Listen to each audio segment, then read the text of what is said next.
creo que es necesario que abordemos dos fechas clave y sobre las que me voy a centrar y vamos a hacer un poquito de historia de la normalización, porque estos 2 años, el 2008 y el 2012, han resultado claves, ¿no? Vamos a empezar por el año 2008, en el ICA, y es que en el año 2008, ¿sabéis lo que ocurrió? ¿Conocéis qué congreso se celebró en 2008? Congreso Internacional de Archivos, ¿dónde fue? ¿Sí? En Kuala Lumpur. En 2008 se celebró el congreso en Kuala Lumpur, en Malasia. Fue un congreso magnífico. Yo no participé, en aquella época no era ni archivero, la verdad, pero me contaron que España fue de los países que mayor representación archivística envió hasta Malasia. Se debió llenar un avión entero de archiveros. En aquella época todavía había dinero y fueron un montón de compañeros al congreso.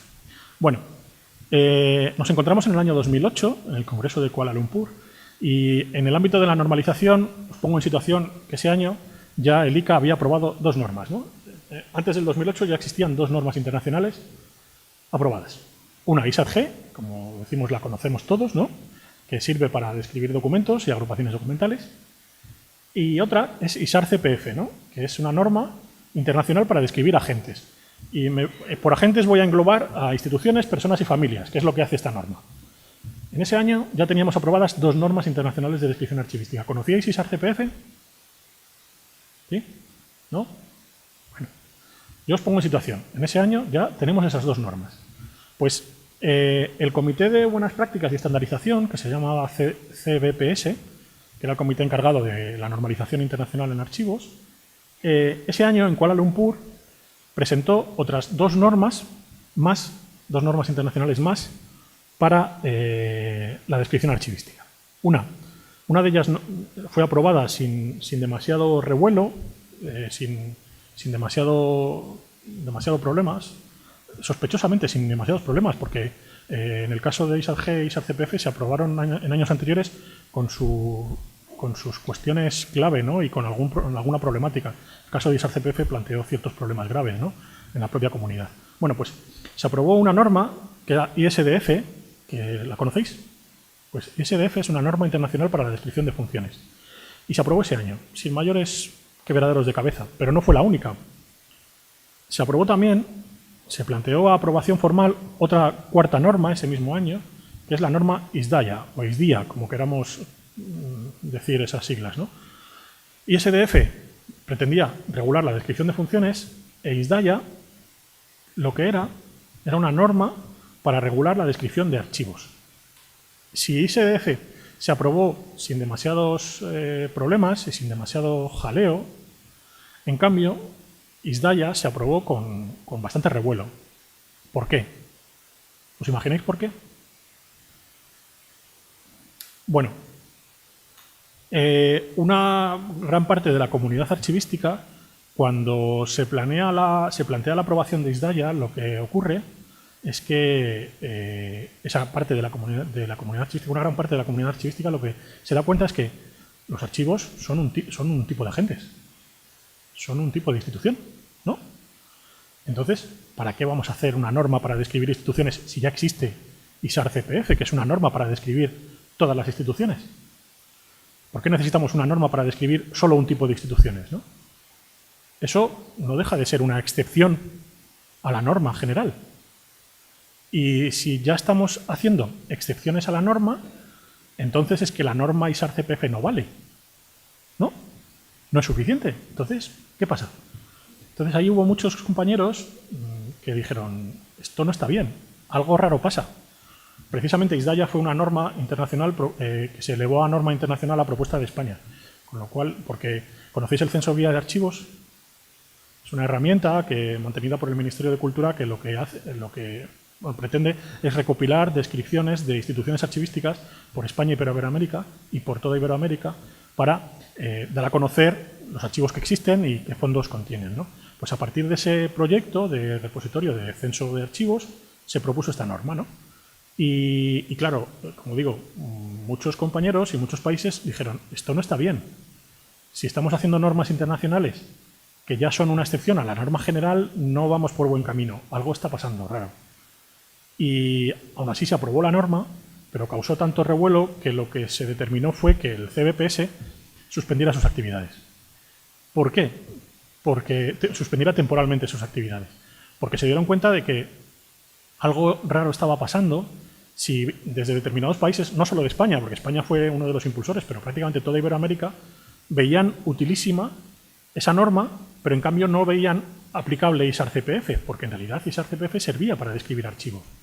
Y entonces se decidió suspender la actividad de normalización y hacer un estudio, una evaluación general de qué pasaba con las normas, ¿no? ¿Por qué hay determinadas partes de la comunidad archivística internacional que no entiende, que no aplica ISAR-CPF como para describir un tipo de instituciones? ¿Qué pasa? ¿Qué ha pasado? ¿Es que la gente no está entendiendo ISAR-CPF? ¿Es que no funciona ISAR-CPF, acaso? Bueno, pues esto se decidió en el año 2008, ¿no? Y se decidió suspender temporalmente las actividades del CBPS y para ello se abrió un plazo de 4 años para evaluar la situación de la normalización, ¿no? El cumplimiento de las normas, la interpretación de las mismas. Se creó, dentro de ese mismo CBPS, se creó otro grupo que llevó a cabo un informe, durante 4 años estudió la implementación de las normas en todo el planeta y en 2012, que fue el Congreso Internacional de Archivos, se celebró ese año en Brisbane, en Australia.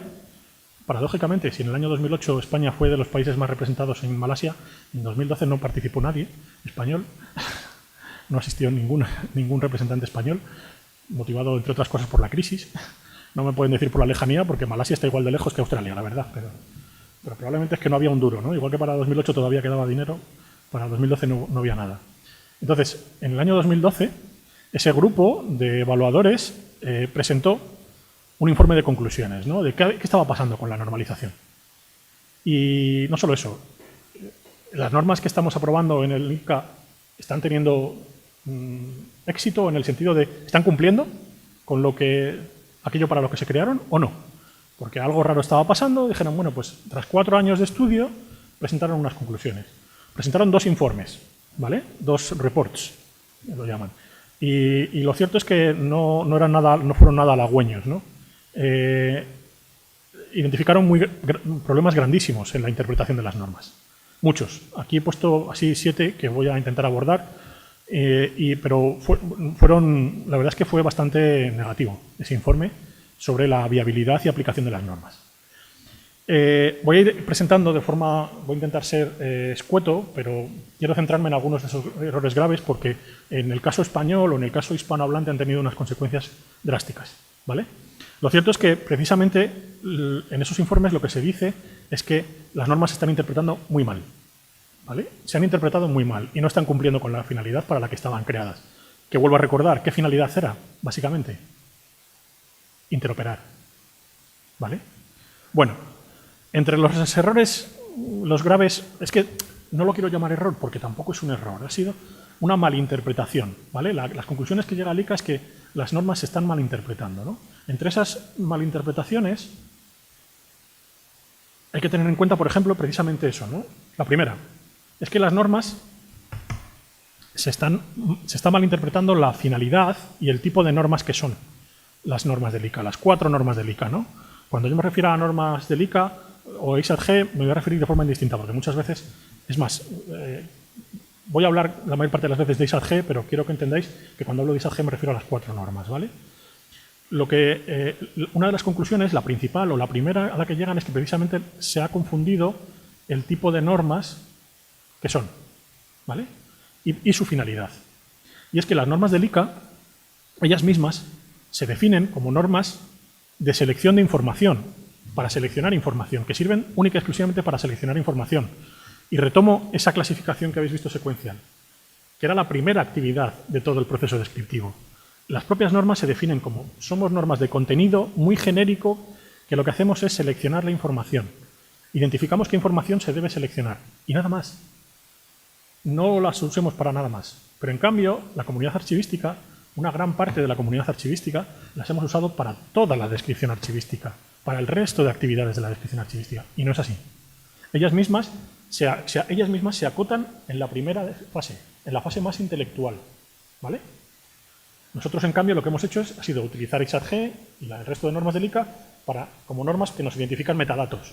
¿Qué campos tenemos que seleccionar? Como normas para saber qué información tenemos que visualizar a nuestros usuarios. ¿Vale? Pero ellas no sirven para eso. No es que lo digamos nosotros, ni lo diga el ICA, es que lo dice la propia normativa. ¿Vale? Hasta el punto de que, mirad, he extraído frases extraídas literalmente de esa introducción. ¿Vale? La propia norma ISAD-G dice que la forma en la que se enumeran y presentan los elementos informativos, los elementos básicos que conocemos de ISAD-G, esos 25 elementos que hay en ISAD-G, repartidos en áreas, dice que lo que dice la norma es que la enumeración y la presentación de esos elementos no sirve para designar elementos descriptivos, es el término que usa. ¿Cómo podemos definir elementos descriptivos? Como metadatos. Es decir, ISAD-G te dice, esta presentación, esta enumeración, no sirve para designar metadatos para usar. En cambio, nosotros lo que estamos haciendo es coger los diversos elementos de ISAD-G y trasladarlos y convertirlos o asimilarlos como metadatos en nuestras bases de datos, ¿no? Y así tenemos un metadato que es el título, otro metadato que es el código de referencia, otro metadato que es la fecha, otro metadato que es el nivel. Pero ISAD-G dice, no, no, no. Nosotros aquí simplemente estamos presentando esto de forma numerada porque hay que presentarlo de alguna manera. Pero no, que sepáis que esto no son metadatos, es solo una lista de la información que se precisa. Otra cuestión relacionada también, precisamente, y que viene en la propia norma. Los elementos informativos, esos que se presentan los 25, se podrán combinar entre sí para formar descripciones. Esto, los archiveros lo hemos asimilado, o al menos una parte de la comunidad archivística lo ha asimilado como, vale, tenemos 25 elementos, ¿no? De estos 25 elementos yo voy a seleccionar 3, 4, 5, y con esos voy a hacer una descripción, ¿no? Voy a coger el código de referencia, el título, la fecha, el nivel, etcétera, etcétera. Vale. Pero es que eso no es una combinación de elementos. Eso es una acumulación, una agregación, una lista. Porque en realidad esa misma frase se puede entender como una combinación literal de la información. Es decir, donde nosotros estamos agrupando, por ejemplo, un metadato título, un campo título, otro fecha, otro nivel, otro productor, lo que dice ISAD-G es que esos 4 elementos informativos los puedes combinar en un único metadato. De forma que solo tengas un único metadato donde se aporte información de título, de nivel, de fecha, de órgano productor, etcétera, etcétera. Y esa combinación es lo que va a generar las descripciones. ¿Me seguís? ¿Vale? De forma que en realidad ISAD-G te dice, os ofrezco 25 elementos informativos, luego podréis hacer los metadatos que queráis y como queráis. No tenéis por qué mantener esa estructura. Y quizá, dentro de esta misma interpretación, o de este primer error, grave confusión, a mí el que más me duele, por las consecuencias que puede tener, es precisamente este, ¿no? Y es que también ISAD-G, en esa introducción, una de las frases que mantiene es esa, es que esta norma, las normas del ICA, no sirven para regular la forma de edición y de presentación. Te lo dice literalmente. Es decir, son normas que no sirven para visualizar las descripciones. Pero en cambio nosotros estamos manteniendo esa estructura de ISAD-G en todas nuestras pantallas de ordenador que ven nuestros usuarios, ¿no? Trasladamos la estructura de ISAD-G al output, a la interfaz de salida, cuando la propia norma te dice, no, no, no, no, nosotros no regulamos, esta norma no va a regular eso, ¿vale? Pero nosotros, en cambio, sí lo estamos manteniendo. Y estamos ofreciendo la información de una manera que muchas veces los usuarios no entienden, porque a lo mejor no necesitan entenderla, así.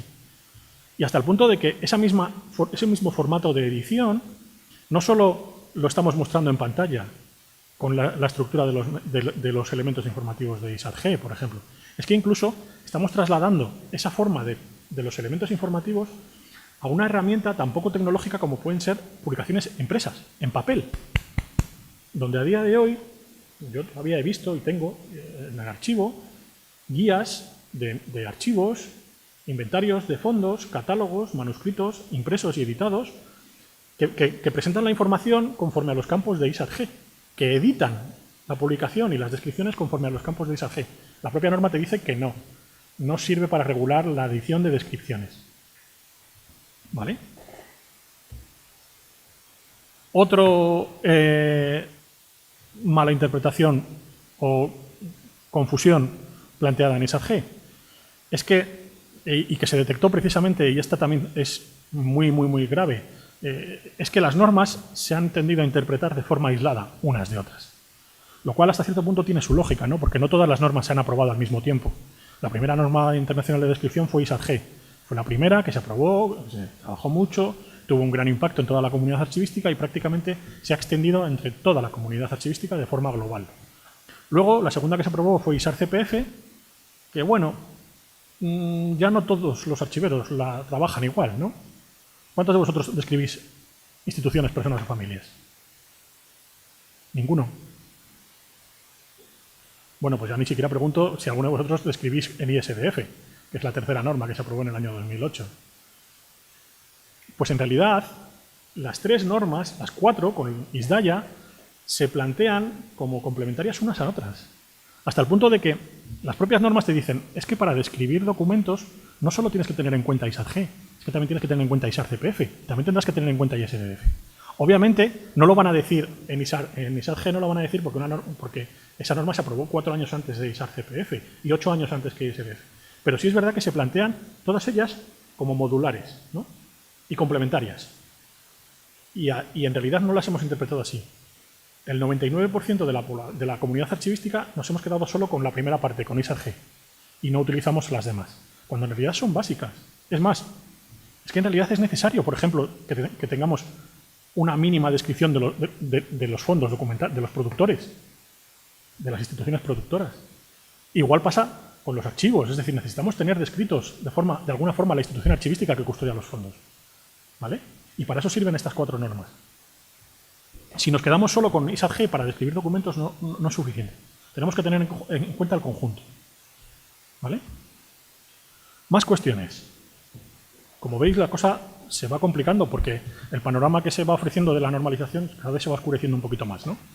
Y es que otra problemática es que precisamente por el hecho de que las normas se han ido creando o se han ido adoptando a lo largo de diversos años, a lo largo del tiempo, se han dado cambios o la descripción archivística ha ido evolucionando conforme al paso del tiempo.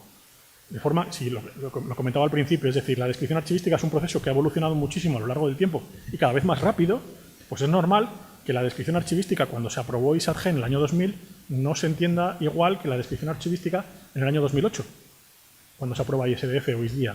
Entonces, ¿eso qué ocurre? Que en el ámbito de la terminología de las normas se producen conflictos entre ellas, ¿no? Y conflictos en algunos casos graves. Y no solo eso, es que incluso cuando se desarrollan las normas, dentro del CBPS, dentro del comité, no participan los mismos profesionales. Y participan personas que tienen una concepción distinta de la archivística y de la gestión documental. Y utilizan ellos mismos términos distintos, que a veces también causa conflicto, ¿no? Así, por ejemplo, un caso que os pongo precisamente de conflicto terminológico grave es cuando las normas se refieren a las propias descripciones. Cuando hablo de descripciones hablo de eso, de descripciones en minúsculas, de registros descriptivos, de asientos en un sistema.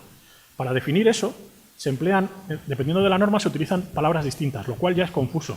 Porque, por ejemplo, en ISAD-G o en ISDF, cuando habla de registros descriptivos, habla de descripción, a secas, de descripciones, ¿no? Descripción en minúsculas. Pero en cambio, ISAR-CPF utiliza un término bastante más complejo, que es registro archivístico autorizado. ¿Vale?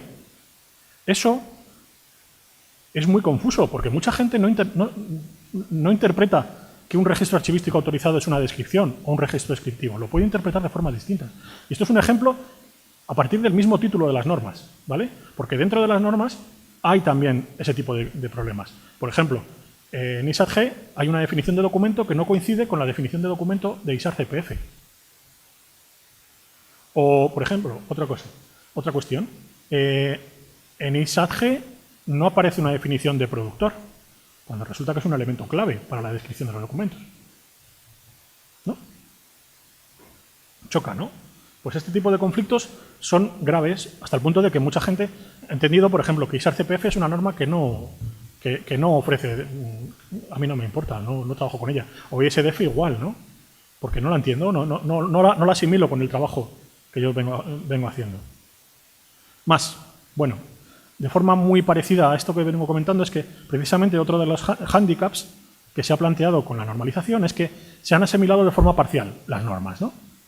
Así, por ejemplo, sí es verdad que toda la comunidad hemos entendido perfectamente que ISADG es una norma que sirve para describir no solo documentos de archivo, sino también agrupaciones documentales, ¿no? Fondos, series, colecciones, aunque no venga puesto como tal en la norma, pero bueno, todo tipo de agrupaciones documentales, más allá de los propios documentos.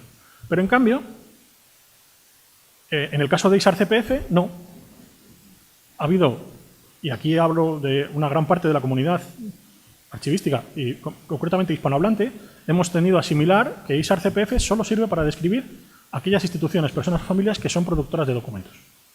Cuando en realidad en ningún sitio de ISAR-CPF dice que solo sirve para describir productores de documentos, sino que sirve para describir a cualquier agente, sea productor o no.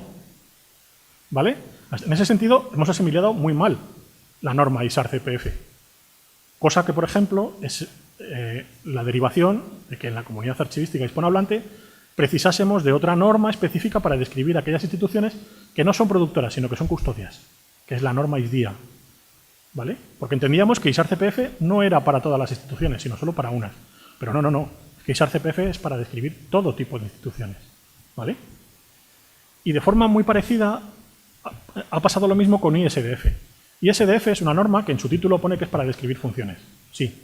Pero es que dentro de las funciones existen otras cosas que los archiveros necesitamos gestionar. Y a día de hoy, precisamente en determinados entornos, son fundamentales. Como son, por ejemplo, los procedimientos. La descripción de procedimientos, la descripción de actividades y de acciones, ¿no? Entonces, pensar que ISDF es una norma que simplemente describe funciones a secas, pues claro, no es suficiente. Pero en cambio, si planteamos y si nos damos cuenta que ISDF es una norma que nos permite, por ejemplo, describir los procedimientos electrónicos, que a día de hoy son obligatorios por ley tener una descripción de los mismos, ya lo vemos con otros ojos. Pero no lo hemos entendido así. Hasta el punto de que muchas veces nos hemos desentendido de ellas. ¿Por qué? Porque esto define cosas que no utilizo. Ya.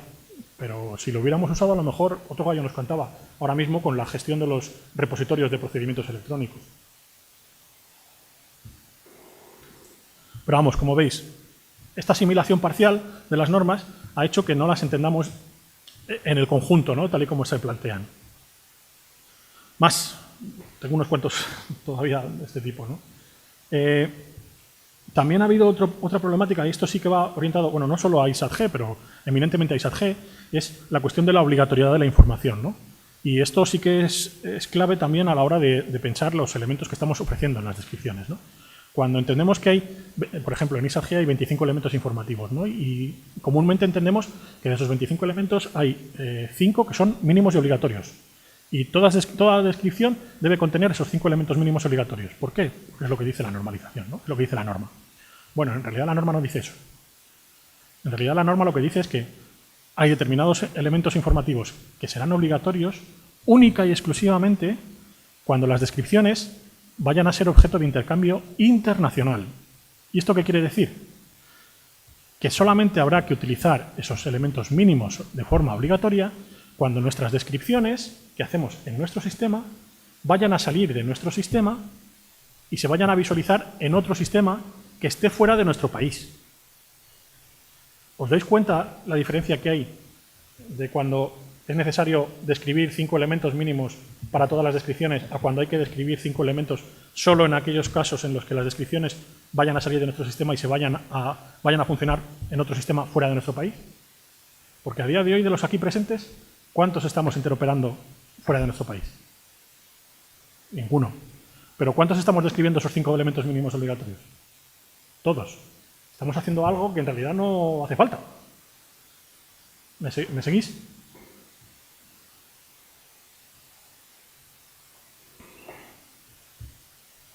Más. Otra cuestión también clave es la confusión o interpretación errónea que se ha dado de una frase concreta que viene en la introducción de ISADG y está referida precisamente a la necesidad de desarrollos del contenido de esa norma. Cuando las normas del ICA exigen la existencia o la necesidad de desarrollos posteriores de esta norma, en ocasiones, y aquí en el caso español la verdad es que hemos sido especialmente partícipes de esta malinterpretación, hemos entendido esos desarrollos posteriores como adaptaciones del contenido propio de la norma del ICA. ¿Vale? Y lo que hemos hecho ha sido ofrecer especificaciones o adaptaciones territoriales, ¿no? territoriales o especificaciones al contenido genérico que ofrece ISADG. ISADG y las normas del ICA se definen como normas de contenido general y muchas veces hemos entendido, ¿vale? Y cuando dice que hay que hacer desarrollos, lo que tenemos que hacer es ese contenido general convertirlo en contenido específico, ¿no?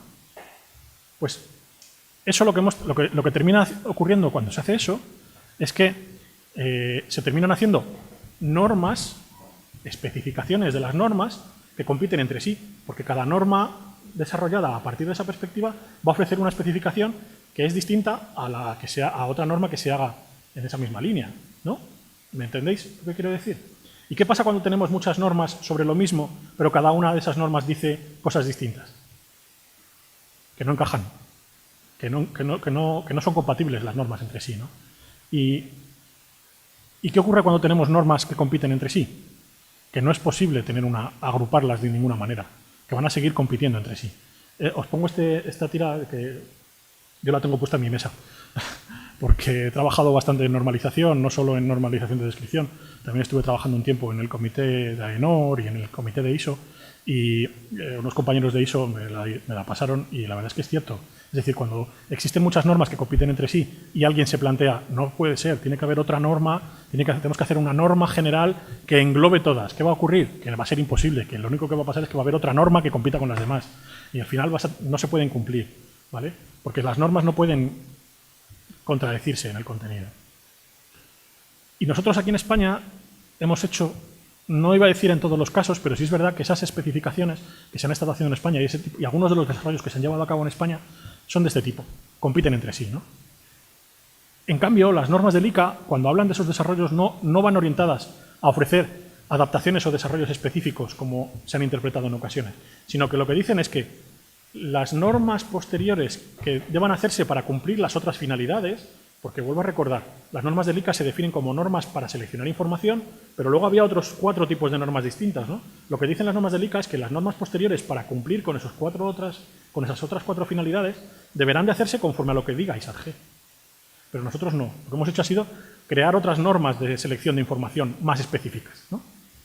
Y por eso aquí quiero hacer una mención concreta a los principales desarrollos normativos en España, ¿no?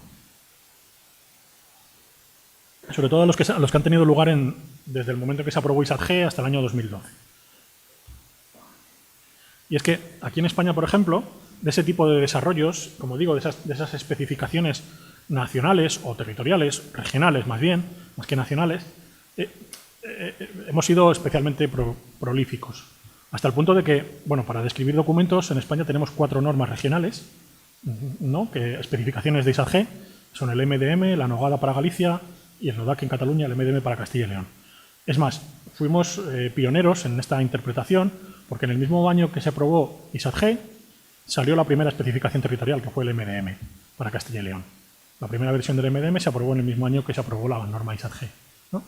Pero no solo eso, también existe otra norma regional que es aragonesa, que es ARANOR, que es una especificación de ISAR-CPF para describir instituciones, personas y familias, ¿no?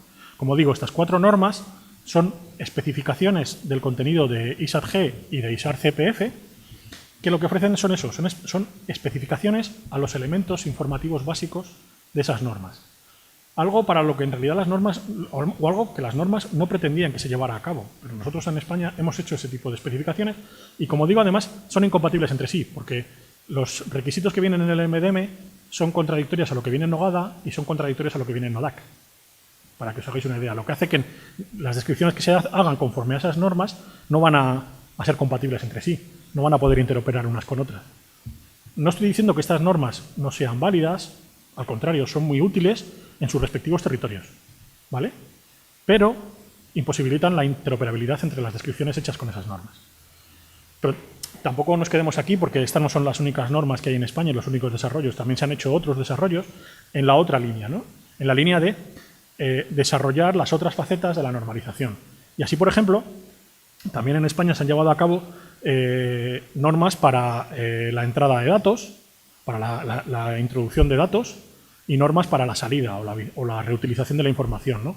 En el caso los primeros desarrollos que ha habido en España aquí precisamente, podemos verles aquí, que son, por ejemplo, el esquema de metadatos de los archivos universitarios, el EMCAU, es el esquema de metadatos que desarrollaron los archivos de las universidades, o el vocabulario de metadatos que hay para la Generalitat de Cataluña, ¿no? Fue una norma que ofrecía una estructura de datos muy concreta para describir en archivos de la Generalitat de Cataluña. También cabe destacar, por ejemplo, la estructura de datos EDARA, que se conoce como EDARA, que es una estructura de datos que se utiliza en los archivos aragoneses, que como particularidad, desde el punto de vista archivístico, cabe decir que es una estructura que utiliza el formato MARC, pero es plenamente válida, porque lo que utiliza es un lenguaje. MARC es un lenguaje que se utiliza en el ámbito de bibliotecas, pero es un esquema de metadatos como cualquier otro. Pero es una estructura de datos que te dice cómo introducir los datos en cualquier sistema, ¿no? Y no solo eso. Ahora mismo, a día de hoy en España, tenemos una norma que nos permite estructurar la información de entrada a nuestro sistema y de salida a nuestro sistema para describir las tres entidades que veis aquí, las tres entidades principales: documentos, agentes y funciones. ¿Sabéis qué norma es? Ahí. El esquema de metadatos. El esquema de metadatos para la gestión del documento electrónico es una norma que sí es verdad que es de aplicación sectorial, porque es solamente de aplicación obligatoria en determinados entornos de administración electrónica, pero no solo. Lo que te ofrece es un esquema de metadatos, una estructura de datos sobre cómo tienes que estructurar la información que tú has seleccionado. Es más, hasta el punto de que es una norma que complementa las normas del ICA.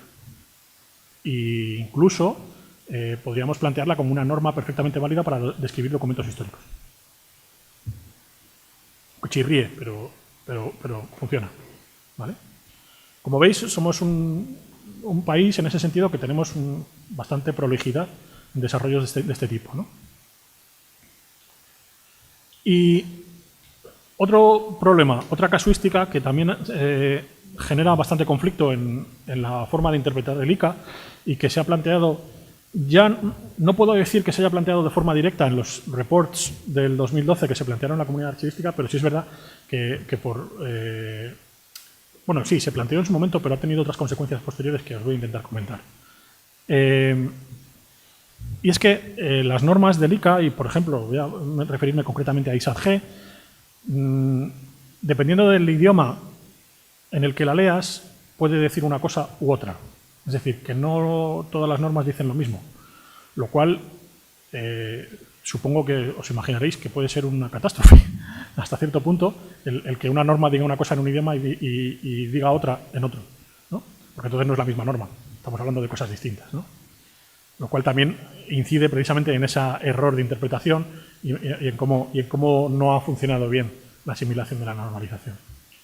Y es que, por ejemplo, hay variaciones clave para empezar, por ejemplo, en los ejemplos de las normas, ¿no? Los ejemplos que vienen en la norma en español de ISAT-G son distintos, no son los mismos ejemplos que vienen en la norma ISAT-G en inglés. Y lo cual ya orienta precisamente, porque mucha gente lo que hace es consultar los ejemplos para ver cómo se interpreta lo que dice la norma, ¿no? Pues si los ejemplos ya no son iguales, algo pasa, ¿no?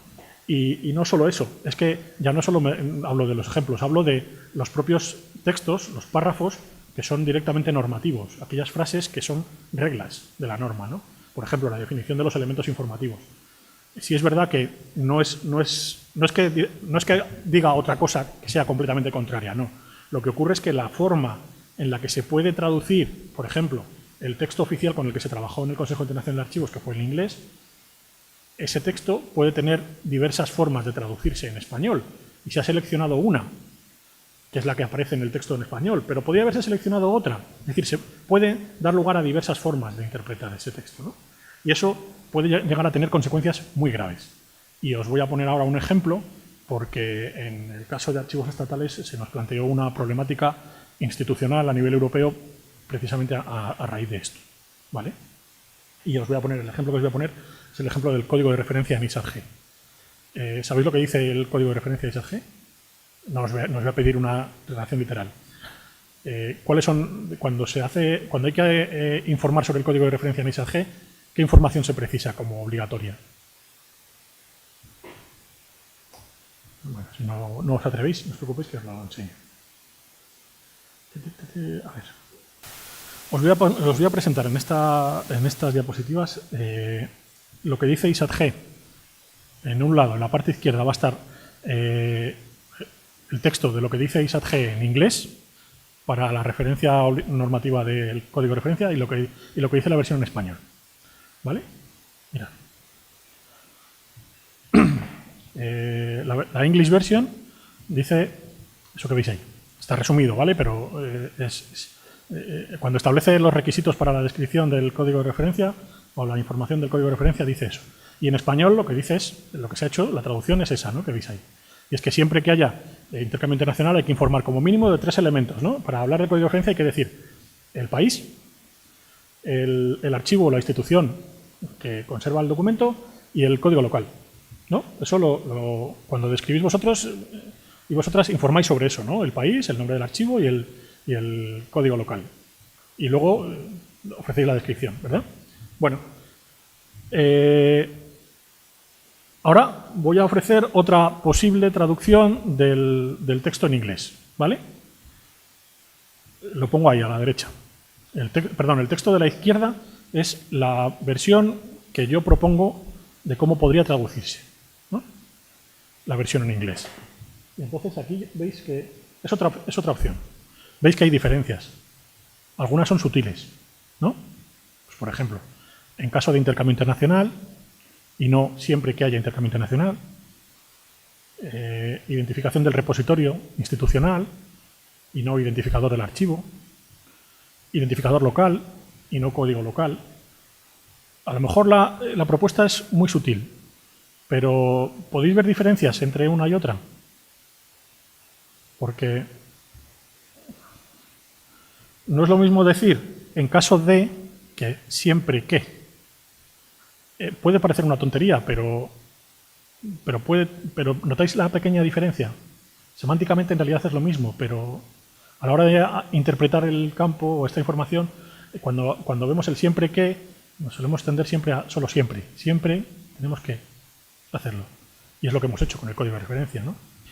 O, por ejemplo, cuando hablamos del repositorio institucional, cuando tenemos que informar del repositorio institucional, eso se tradujo como el archivo o la institución que conserva los documentos.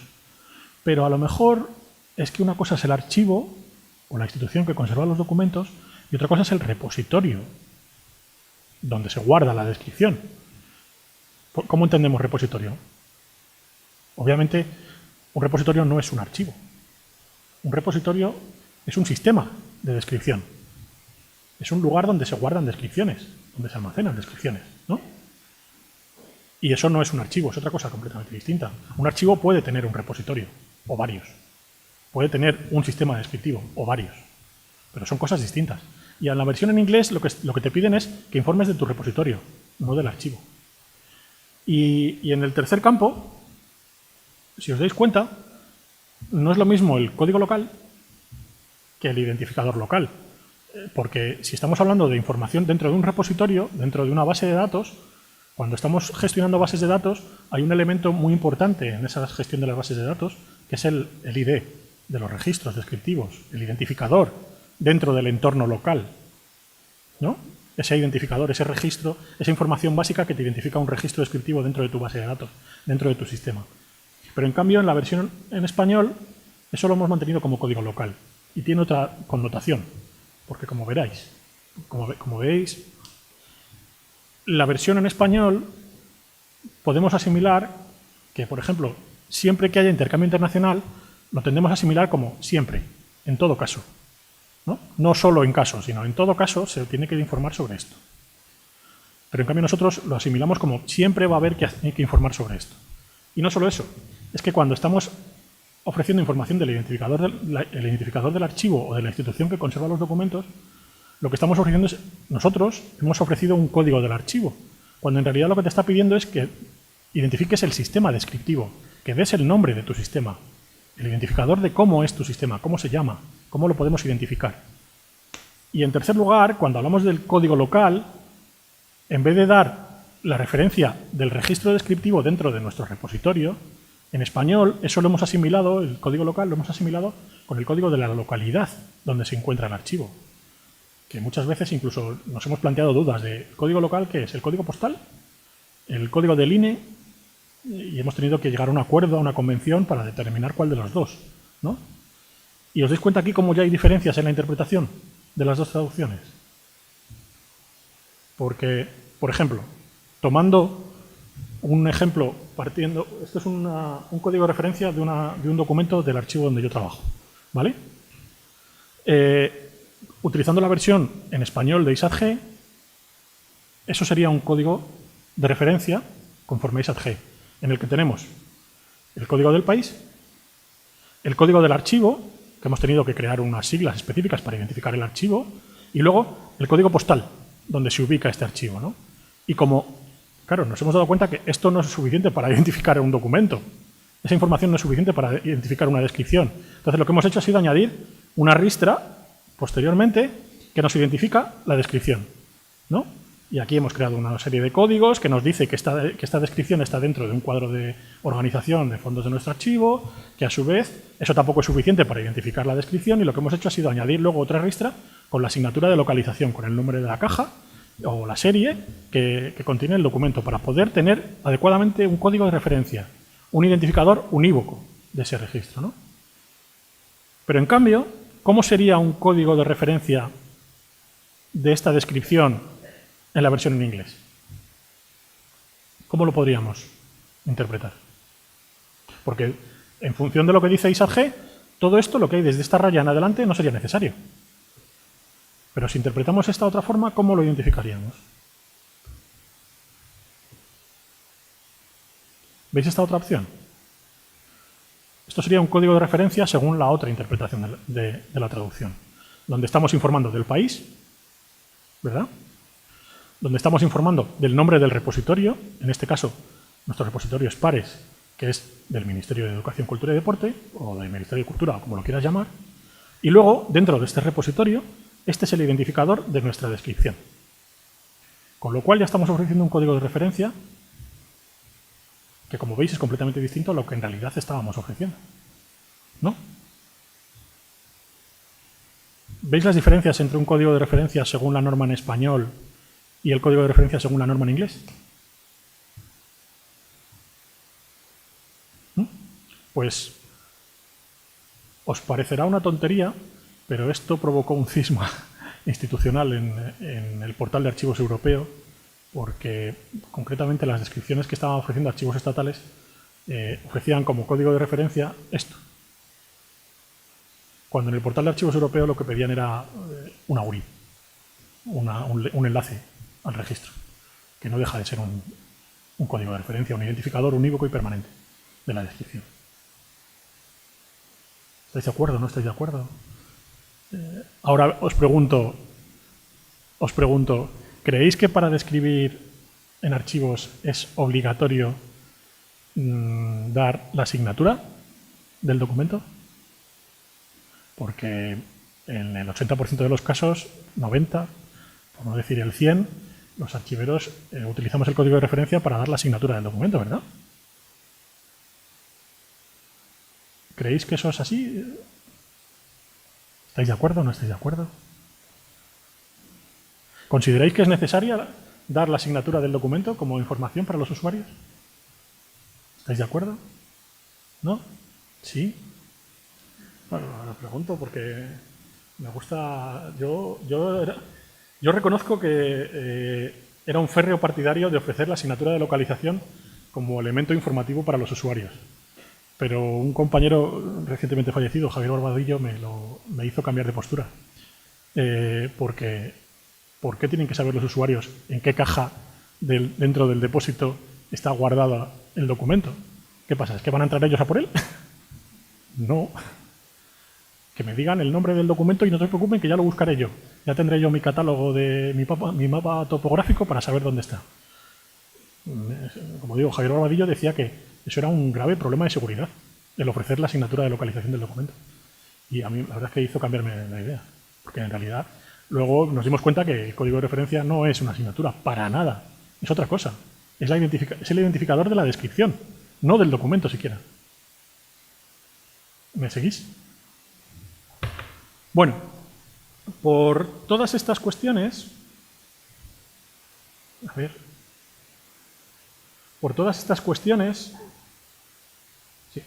que como digo, se plantearon en el informe del año 2012 y la verdad es que suponían presentaron una grave crisis, o al menos demostraron que había una grave crisis en la normalización internacional y hasta el punto de que en los dos informes que se presentaron, uno de ellos contemplaba todas estas cuestiones y otro directamente era lo que decía es, como casi toda la comunidad archivística, o gran parte de la comunidad, no casi toda, pero gran parte de la comunidad archivística ha interpretado mal las normas, vamos a cambiarlas. Entonces presentamos un informe con una propuesta para cambiar las 4 normas de descripción archivística. ¿Qué pasó en el año 2012? Que todo el Congreso Internacional de Archivos se echó las manos a la cabeza y dijo, ¿cómo? ¿Vamos a cambiar ISAT-G? No, no podemos hacer eso.